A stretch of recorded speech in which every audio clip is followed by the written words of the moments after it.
Hi, everyone. Welcome, welcome, welcome. I'll just dial in Craig. Hey, Craig. Hi, Joe. How are you? Yeah. I'm Craig Goldblatt from Globalization Partners, and we're the host for today's sourcing hackathon. Where in the world is the talent? Great question, I think, and a warm welcome to everyone that's connecting in today, Joe. Yeah, and look, Craig and I are both dialing in from Kulin Nation. So we'd like to acknowledge the traditional custodians of the land, not only here in Kulin Nation, but all of the lands we're dialing in from today, and pay our respects to elders past and present. Thank you, and Wamanjeka to you all. I think during this hackathon, we're going to have a lot of interaction, and what we're asking to is let's start it up, and in the chat feed, perhaps just pop in where you are actually connecting from so we can see the breadth of the folks on the call. Maybe, Joe, you can start to check it out. Wow. Yeah, Wellington, New Zealand. Well, the New Zealanders always get up the fastest, right? They always wake up. That's fantastic. Nice one. Philippines. So, Craig, who's hoarding the talent? Well, that's a good question. It's not us, I have to say. We've grown very, very fast, but we're not holding it. But there's plenty of talent in Australia. We're a highly sophisticated country delivering huge numbers of great graduates, highly skilled people, etc. But the reality, Joe, we know is that the imbalances in these situations, right? And when the numbers don't add up, we all have to get very creative and or competitive to ensure that we provide the services for our companies that we're working off. And we also know that we're living in a context right now that has a real issue of scarcity of key talent, which is retarding the growth of companies and then the overall growth of the country. So that's highly focused on at the moment. And so tell us, how have you got all this data? What is share with the audience? What does Globalization Partners do? Well, thank you. I'm glad you asked. So look, if you see an opportunity that requires international talent for you, if you do, your competitors probably do too. It's a race, frankly. We can hire that person or someone else will hire them faster. And if it's not you, then you're going to be stuck behind. Globalization Partners have our own business entities set up in nearly every country around the world, meaning the legwork required for you to hire and manage people internationally is already done. That's taken on by us, and we can provide you your competitive edge. So if your company's looking to expand internationally or needs to hire talent outside of the Australian talent pool, we can hire on your behalf and assign that person to you 100%, and we can actually set that up and have them hired in hours, if not in days. Very, very powerful solution. And so, we've talked a little bit about the, talent scarcity. I mean, for those of you dialing in at home, I mean, on a scale of 1 to 10, 10 being, the hardest, how difficult is it for you to secure the right kind of talent at the moment? Give us a number, 1 to 10. Jason, 912. Jason's feeling it. 3, 8, 9. Yeah. So look, Joe, the context of this is actually really clear, and you can see, I dare say, maybe it's not like talent acquisition professionals had it easy in the past and there was always abundant talent everywhere, right? That's just not the fact, but it's got harder, and we see information or research done by some really reputable firms saying that Australia in this decade will lose 25% of their GDP that they could have grown if we don't close that talent gap. And that's the context of what we're working in at the moment. So you can see from those numbers, it's getting difficult, right? Yeah. And look, there's been some reports of shortages from, people reopening restaurants and not having the right staff they need. I know we found it really challenging to get swimming lessons for my son because all the qualified swimming coaches went and found other jobs. Delivery drivers, they're the kind of boots on the ground people that, you can't kind of dial them in from another country necessarily, but financial auditors or software developers, I mean, that's a whole other, opportunity there. So, I think Simon Cooper in the Financial Times put it really well. He said, if you can do your job from anywhere, then someone anywhere can do your job. And I think that sums it up quite nicely. And I think a few of us have found, I know I certainly have, I could do my job from anywhere. So I'm quite sure someone anywhere, could do my role. Well, isn't that the acid test of the last year? Sure, trying to homeschool your kids while they run in feral around your house, or you trying to do work. But the reality is that what this really has tested is remote work possible? And the answer is it absolutely is not only possible, but it would appear to be preferable for employees generally, and we're changing the way we're working moving forward. So how are we going to actually deal with that in this world of constrained talent where people can work through the screen? I think that's becoming very, very evident, certainly not for everyone, but for a large group of people that we have to hire and who are key to our businesses. And as you said, that is definitely in software and so on, and in marketing, but it's also in the medical field and a whole bunch of other areas for people who are working in front of screens and can handle that remote work. Well, we did promise a special guest star today, and it's almost time to bring her on screen. Many of you would already know Shannon Pritchett, probably best known to the Australian market here as being the curator and custodian of SourceCon for many years.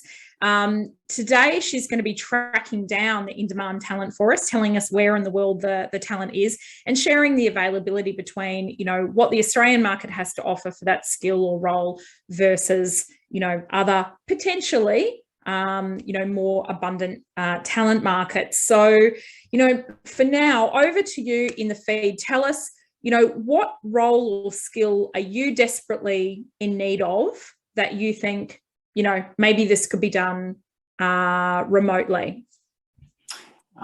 Give us a shout out here.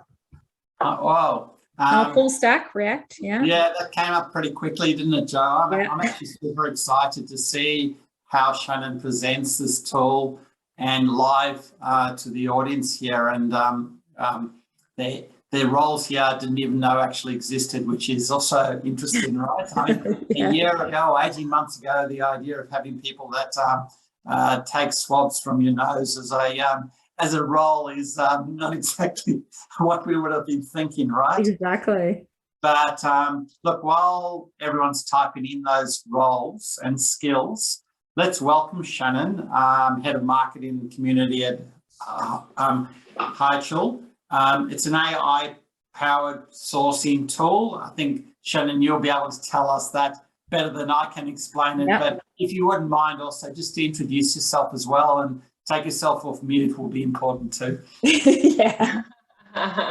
Yes, I'm super excited to be here. It's still Monday where I live, so I'm in Texas. The last international travel trip was down to the ATC, where I got to be the MC for that event. I believe it was June of 2019. So I haven't been abroad since, but I have very fond memories. ATC is my good friends, and absolutely wish I was there with you guys right now. Yeah, like Craig said, I'm Shannon. I am now running marketing. I have a pretty extensive background in sourcing and recruiting. So I went to the dark side to give marketing a shot. I'm one of those people who have like severe ADD. So I have to do new jobs every now and then, and this is just one of them. Finally found a company with a product I stand behind, and really excited to show you everything that Hiretual can do, and hopefully, helps out a lot of people on this call. Well, so this is interesting, Shannon, because I mean, before you were Shannon SourceCon Pritchett, what led you into that role is you were, I'm sure you still are, you're about to show us, one of the best sources on the planet. And I mean, we could say galaxy, we could say universe, maybe not the multiverse. I don't know what else is out there. Maybe there's a different version of you in a different universe that's even better. Who knows? But how do you feel? I mean, some of those skills that made you so niche and so valuable at the time, AI, Hiretual. I know it's, I feel like, kids, I feel like, I'm old now, but, sourcers and recruiters are spoiled nowadays. Back when I sourced, this is how, I got known, was I had to really hack websites and manipulate URLs and go through the back door of websites just to get any kind of contact information, or to try to find that one attendee list that, they forgot to secure. Stuff like that. I remember, I think the coolest thing I had done was I figured out, and I had studied this for a while, I was one of the early adopters of LinkedIn Recruiter, and, was never really a fan of it because the price tag was super steep, still is. And so I studied, how those messages were sent, and eventually I figured out how you can manipulate the URLs to send emails for free, right? So, and this is before LinkedIn, I would say it had a 50% adoption in the US. Yeah. So I didn't know if it was available internationally. So I'm presenting it at a SourceCon conference, and I'm like, this is how you can send it for free. All you do is type this and do. Everyone's like, oh my God, the greatest thing. And everyone's all going at it. And someone all of a sudden in the front row was like 20 minutes into my presentation was like, I can't get this it to work anymore. So they're like, can you show it one more time? So I'm in front of like a couple hundred people. I show it one more time. I'm like, oh, this is how you do it. And all of a sudden it was like, wouldn't work. It turns out like LinkedIn had sent somebody to the presentation to watch how I was doing it and then just shut it down. Shut it down. I was doing it. Yeah. So that's the last time I ever showed something like fun and hacky, in front of an audience. But nowadays it's something you could use. There's so many sourcing tools out there. Obviously I represent Hiretual, but now it's just, you click a button and anyone becomes a world-class sourcer. It's unbelievable. And it, to me, kind of makes the job of a sourcer that much harder, because now you have like too many candidates and they're too easy to find. So the selection becomes— and a lot more competition, because it used to be, you and a handful of people who, could really kind of reach that next level, and now everyone can, right? Yes. And so 10 years ago, it was who can find the person was the best. Now it's who can pique the interest and who can actually select the right person is the best. So the skill set has completely shifted. It's completely changed. And, it's really nice. Here in the US, we're having a problem with engagement. That seems to be, getting candidates to respond. Ghosting is a real problem, and we have more jobs than people in the United States. And so it's a problem that we've been dealing with the past year, and the pandemic hasn't made it easier. So we have a very low unemployment rate and still don't have enough people to work jobs. So that just makes the job of a sourcer that much more intense. And this is the first time in the US I've ever seen where we actually have 300,000 recruitment jobs open right now, as opposed to only 150,000 software engineer jobs. Yeah, right. So that's the first time I've seen that flip. That flip around, yeah.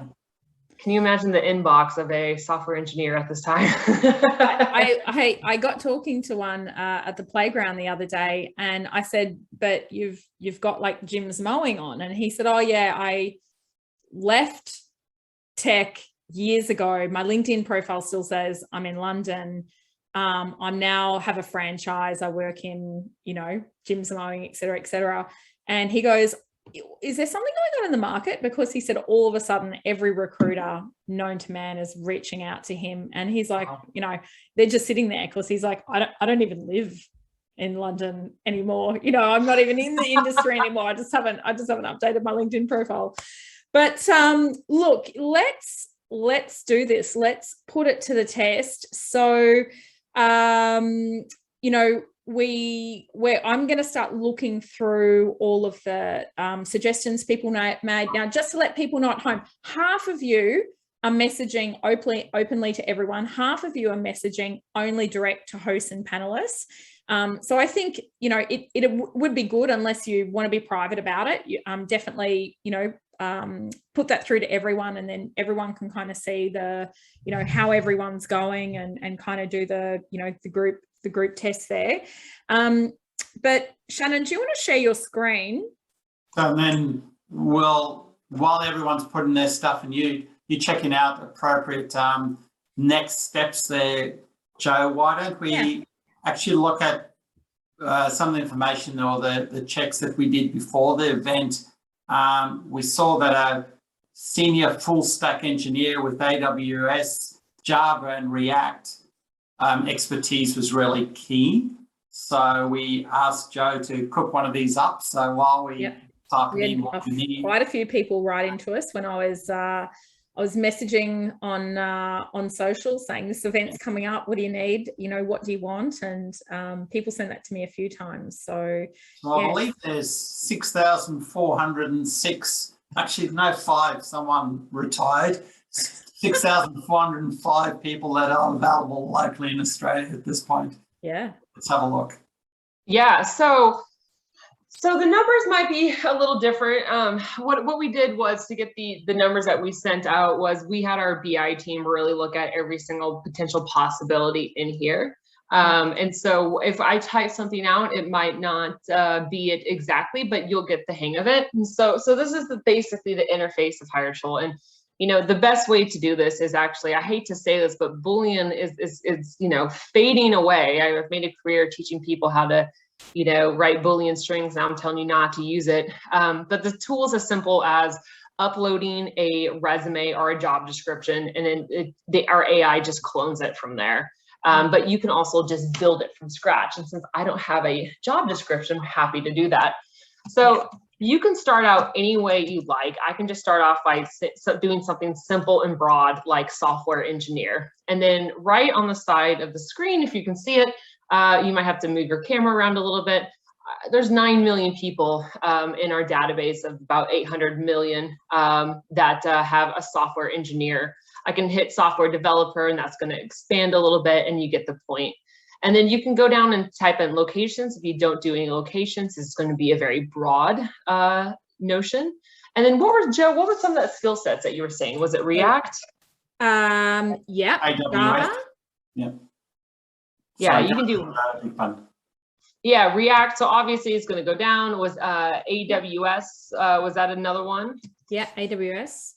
So AWS Cloud. You can do so many. You can just keep clicking as many as you want. Obviously, I was just talking to my good friend Glenn Cathy. I'm sure some of you guys know him right before this call. And what we had come to the conclusion with the problem with sourcing is that every search returns results. And so you can you can specialize these searches as much as you want and play around with it, but you're always going to get candidates coming back.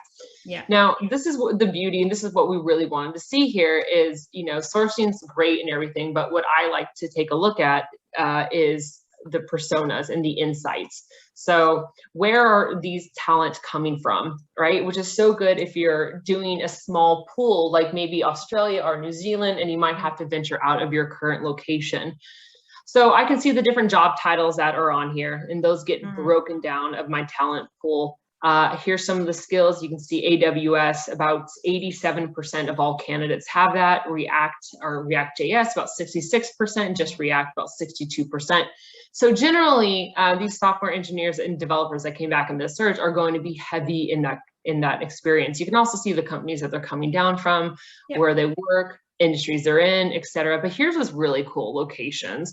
And so the best way to use it, if you want to like pinpoint locations precisely, is you can just filter that within the tool itself, or you can do a specific area. So let's just start with like Australia, so we can get everything here, and that will break down. So we got about 9,302 professionals in Australia. When I go down to locations, because that's what I want to focus on, you can see Sydney being the top choice. I don't think many people are surprised by this, followed by Melbourne and Brisbane, etc., and Perth down here. And then I can go ahead and add New Zealand if I wanted to expand it, and so on and so on. Now, you could also filter by just specific countries that you want to target. So I can go ahead and add, for example, China to this. I can add Singapore. I can add India. Wherever that you want to source from, you can add all the Asian countries that you want. You can also just target generally just Asia. And that's going to really break it down. You can see as I'm adding in more countries here, that number, of course, is going to go up.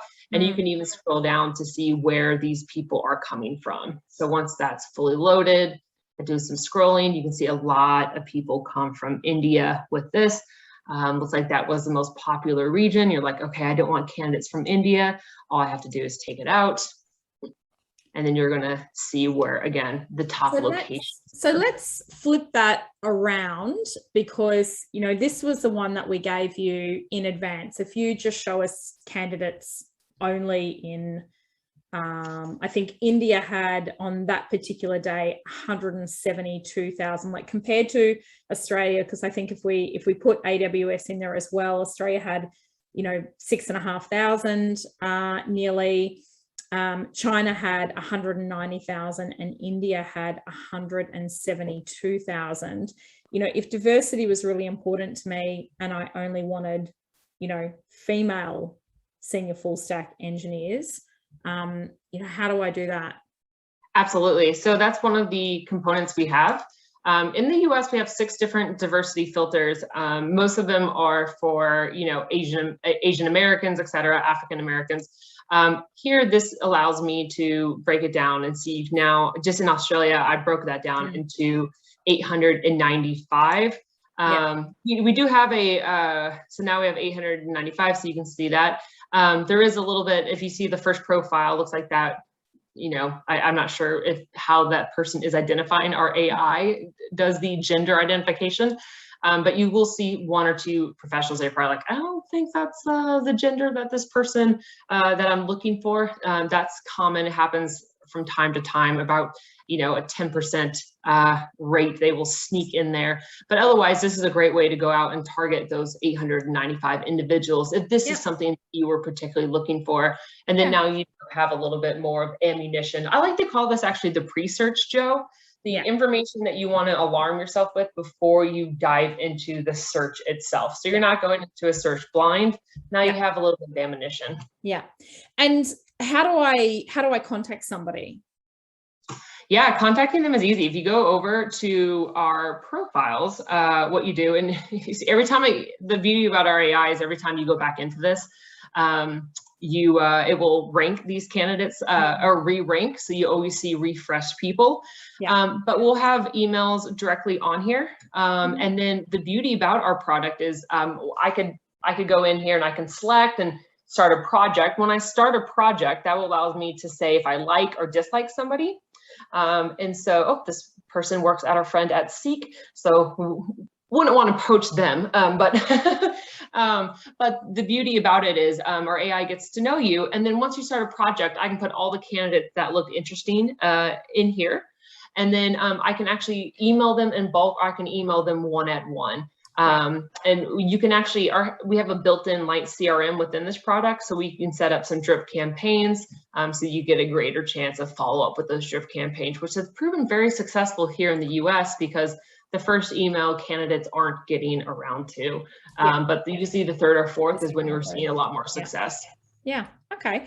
So come back and show us, like, if we can flip that out, take Australia out and put in, say, China or India, because in Australia, obviously, you know, LinkedIn can perform kind of similar things, but once we start looking at talent in other international markets, you know, the kind of platforms that people sign up to can be different region to region. So, you know, how many different platforms is this actually encompassing worldwide?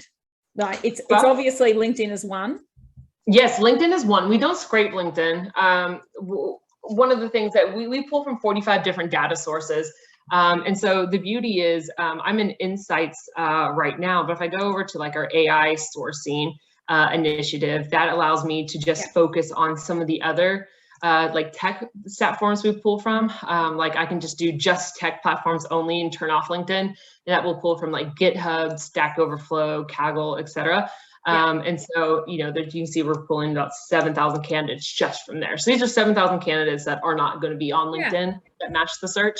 And then keep in mind, we are targeting China, which LinkedIn is not the biggest platform over there to begin with. And so we really do a good job of making sure that, you know, we get people outside of LinkedIn. And I saw a lot when I was looking at some of the positions that were coming, a lot were IT focused.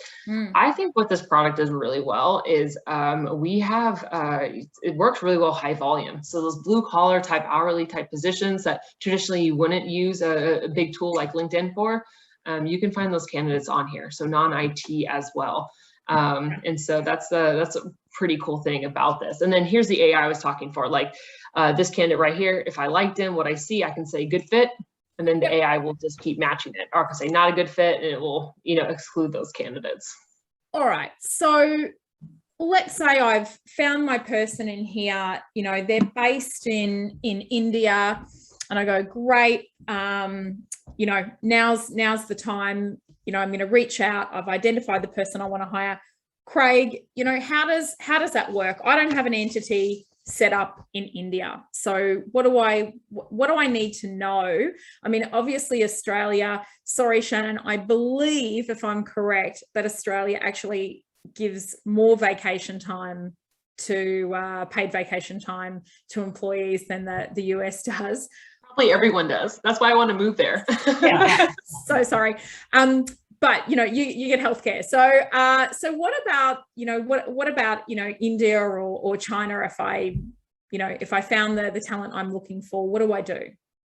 Well, look, there's a number of things that have to happen, Joe. The real issue though is that if you want to hire someone overseas, you don't necessarily want to set up a legal entity. If your company has a legal entity in that country, then you're way ahead and you can hire against that, and you would know the benefits and so on that are required in that country. Most of the time, that's not the case, right? And to try and go set up an entity can take months or even years in a lot of countries. By that stage, your perfect candidate is gone. So look, the employer of record function can help. That's what we provide. You can set people up as contractors. The issue with that is that you run into compliance issues if you are hiring someone full-time, just like that's an issue in Australia. That actually is an issue elsewhere in the world. So what an employer of record function does is that someone has already established themselves there. They can hire on your behalf. They need to make sure that your IP is protected, that you have contractual arrangements with that individual and your organisation to make sure that you're protecting what they're developing as a developer, or what they're doing as an accountant, or whatever the story is. Sure, we know that people have offshored a lot of service and work in the last 30, 40, 50 years in Australia as a labour arbitrage scenario.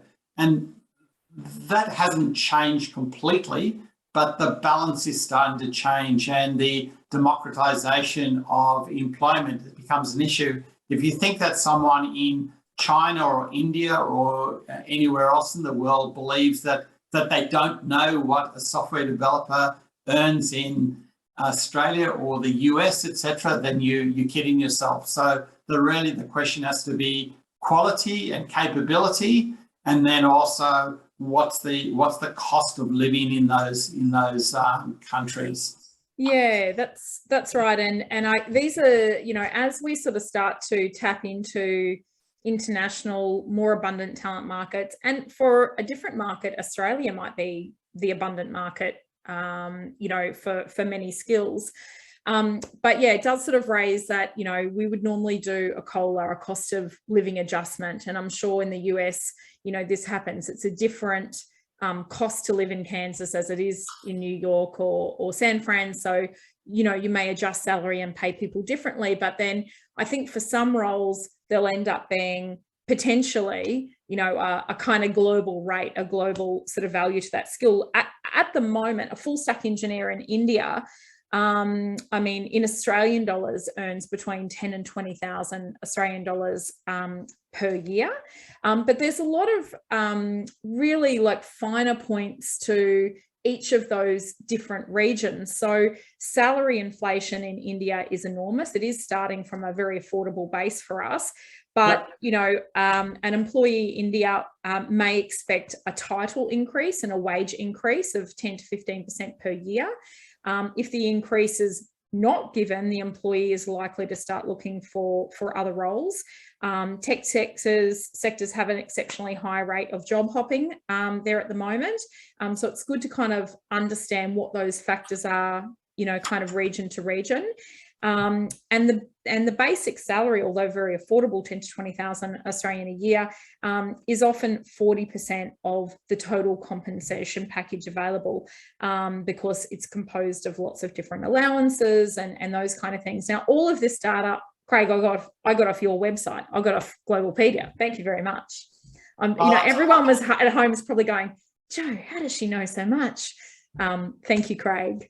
I think that's worthwhile, and I you know, the last thing we want this session to be is an ad, if you like, and but for the people online, there's a terrific repository available to everyone that is over 150 countries that they can go and look at. What are the benefits? I know you love the idea of a 13th month payment, Jo. Yes, I saw that China and was it Ukraine, a few places? Many countries have a tradition and sometimes a requirement to pay a 13-month bonus. Yeah. But there's a lot of issues. You know, benefits in the States are very different from Australia, and that goes for countries right around the world. So definitely go and find that out.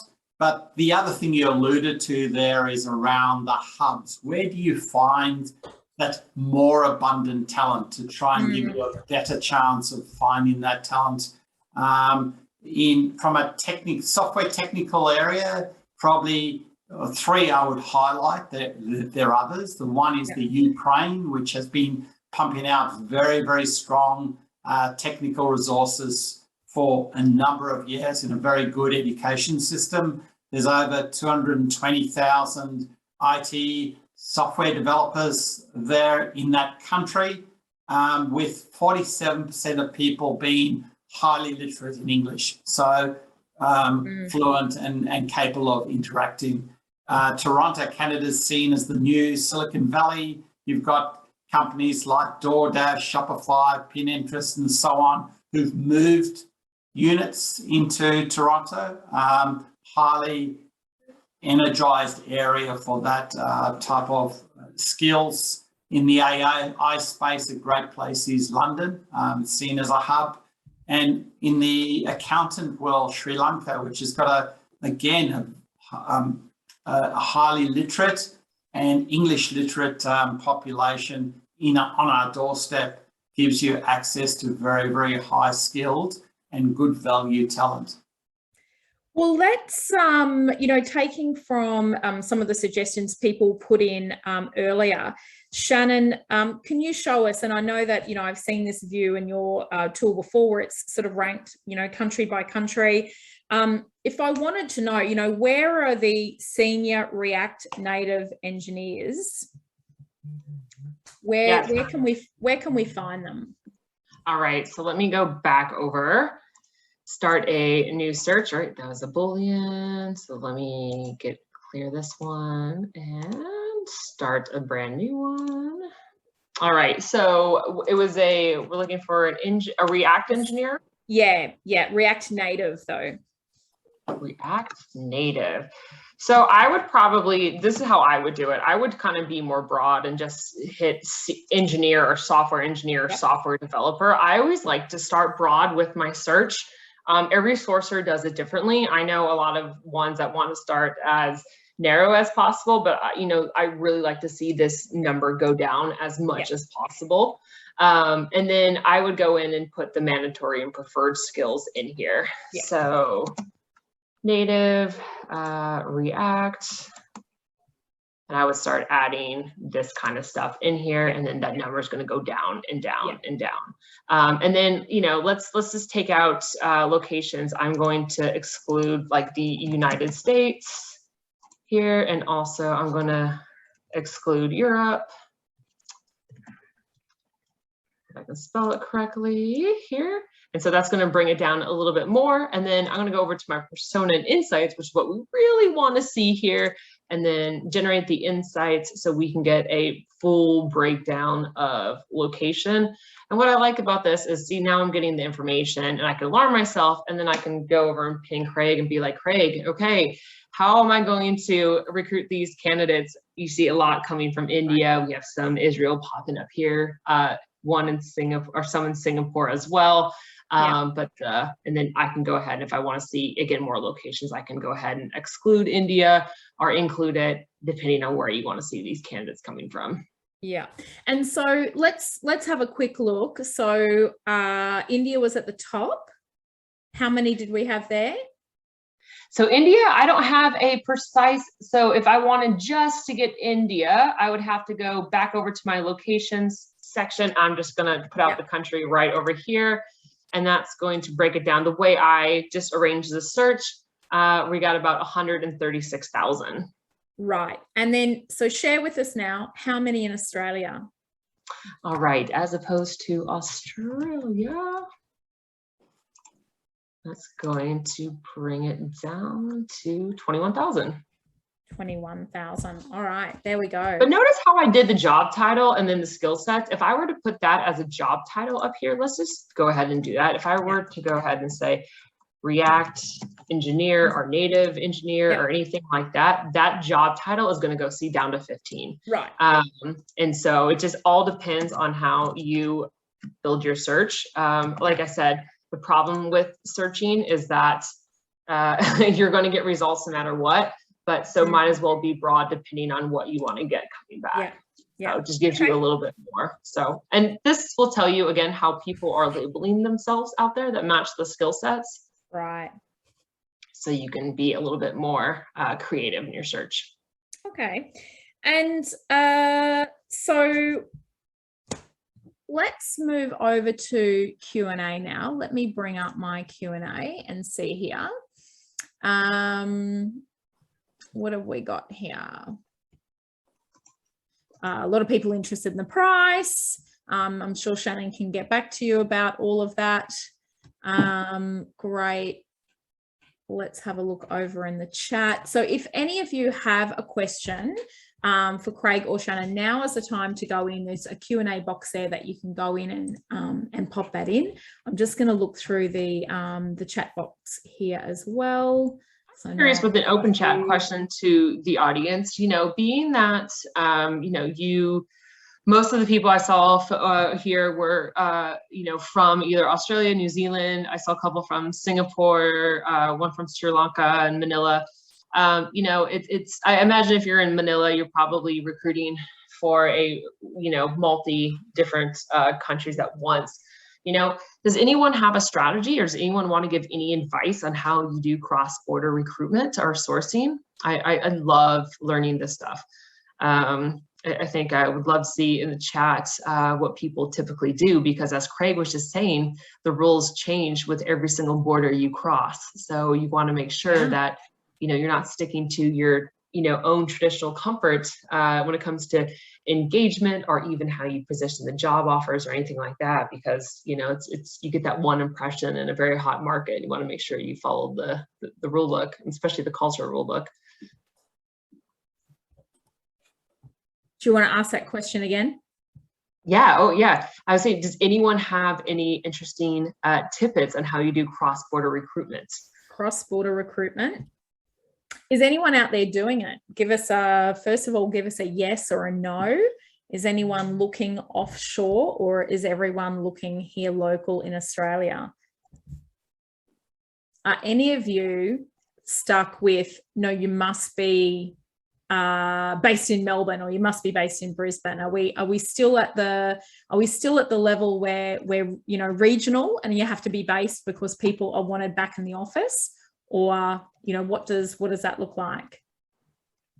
Yeah, and just as you're doing that, you know, Shannon, I think it's clear most people want to find the talent here in Australia as you do in the States around the corner from you, or whatever the story is. That's not the world we're living in. So, of course, there's strategies around retention, there's strategies around building up grads and training people, and there's strategies around where to find talent. And one of those is to go overseas and find that. In terms of the local play inside Australia, some of the things I've seen HRDs and their TA functions do is look to local hubs in Australia, but also areas that people hasn't been mined, so to speak. A great scenario was someone was talking about using people that are recent, either refugees or recent migrants who are out there, you know, in the gig economy, but have got great skills that haven't been mined, which was, I thought, a great idea. But from a perspective of going outside, you really need to look to partner with recruitment companies potentially in those markets once you identify people, so that you can talk to them perhaps about recruiting in those different markets too. Either TA professionals in those markets or companies that will support you. Well, we've got a couple of comments here. So Lorraine saying, very interesting question, re culture and cross, you know, bordering recruitment. I'm currently exploring this global reach and starting research on that. Christopher saying that cross-border and global search has certainly changed and become more difficult regarding border closures and banning international travel unless it's for extraordinary circumstances. And there's some questions in here to say, you know, how do you, you know, check work rights and visa details for Australian jobs? How do you check work rights and visa details for Australian jobs? You need to check Vivo, etc. So I guess if you're hiring internationally and the person's remaining there, they don't need it, right? That's correct. So a couple of things that are worthwhile, just, you know, so to answer what Christopher's saying about that cross-border being more difficult to move, absolutely it is. But it's interesting that even through the entire pandemic, people have been coming into Australia through talent visa methods, if you like. And if you want to ping me, I'll talk to you about those migration agencies who've been doing that very successfully. But notwithstanding that, the juxtaposition is you find the talent and you may not be able to wait for them to come. There are delays in visa processing, etc. So find them, secure them, hire them where they are in a scenario like an EOR, and then when they get here, move them over to your organisation. I think that's important. There's another question in there which I think is a great one around the culture of cross-border recruitment. Awesome question. And on the one prism, you can look at it and say, oh my God, how am I going to be able to manage talent that's got such cultural differences inside my team? The other prism that you can look at is that if you drive broader diversity and inclusion inside your business, you're actually going to improve the product you're building, more likely than not. And it's been shown time and time again that that's driving greater productivity, but also greater profitability of businesses. Also, when you start to hire overseas, you set up yourself islands of knowledge that your business might need to want to go and land and expand in the future as well. So there's two ways to look at that. Well, I know that we had diversity as an element in one of our polls, so it's a good time to bring them up right before we wrap up. Karen, if you want to pop the polls up on screen, and as you see them pop up, you can answer that. But I think this is something that I know a lot of people have been looking at. They've been sort of recognizing that the market is very tight and constrained here. We are potentially moving into an area where if the forecast is right, the perfect storm is brewing. We're looking at losing potentially 30-40% of our workforce that we're going to need to replace and obviously onboard. At the same time, obviously recruiters are looking at opportunities and moving around as well. But I think there's a really nice synchronicity between, I guess, the two services that you guys offer in terms of the immediacy. Which is really, the struggle that many people have. So we've got an AI sourcing tool that helps you find, the right skills and the right people instantly, an employment service that helps you navigate and overcome challenges of hiring in more abundant talent markets, a pandemic that's normalizing remote working, leaders who maybe were a little bit skittish around, managing people remotely, have bucket loads of, expertise at, managing remote teams now, and market forces that are just, quite frankly, forcing us to have to get creative, and, hiring in international, more abundant talent markets is obviously just one of those ways that talent teams are going to need to start looking at. So final poll here. As we say, thank you so much, Craig. Thank you so much, Shannon. And thank you to everyone who's dialed in online today. I will be sharing with you both Shannon and Craig's details. There will be a recording as well that will come out to you. But we've loved having you online, and look forward to seeing you again next time. Thanks so much. Thanks, guys. Thank Ciao. you.